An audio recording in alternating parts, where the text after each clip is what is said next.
ఈరోజు మన ప్రభుత్వం నిర్ణయం తీసుకున్నది. ఈ సంవత్సరం చేరిన విద్యార్థులకు కూడా ప్రతి నెల 2,500 రూపాయలు వాళ్ళు చదువుకోవడానికి స్కాలర్షిప్ ఇవ్వాలని చెప్పి ఇవాళ వాళ్లకు స్కాలర్షిప్లు కూడా మంజూరు చేస్తున్నాం. ఎందుకంటే తల్లిదండ్రులు రెక్కాడితే కానీ డొక్కాడని పరిస్థితి. ముఖ్యంగా మా నేతన్నలు ఎంత సంపాదించినా కుటుంబం గడవడానికే కష్టమైన రోజుల్లో పిల్లల చదువులకు ఎంతో కొంత తోడుగా ఉండాలి అని చెప్పి ప్రతి నెల వాళ్ళకి స్టైఫండ్ 2,500 ఇవ్వాలి.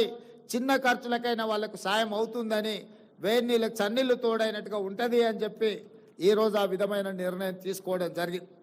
అదేవిధంగా మీకు సంబంధించిన నిధులు కూడా 290 కోట్ల రూపాయలు ఇవాళ నేతన్న కార్మికులకు ఈరోజు ఇక్కడ మీ అందరి సమక్షంలో ఆ చెక్కు ఇవ్వడం ద్వారా ఈ సంతోషంలో మీతో భాగస్వామ్యం కావాలి అని రాష్ట్ర ప్రభుత్వం నిర్ణయం తీసుకోవడం జరిగింది.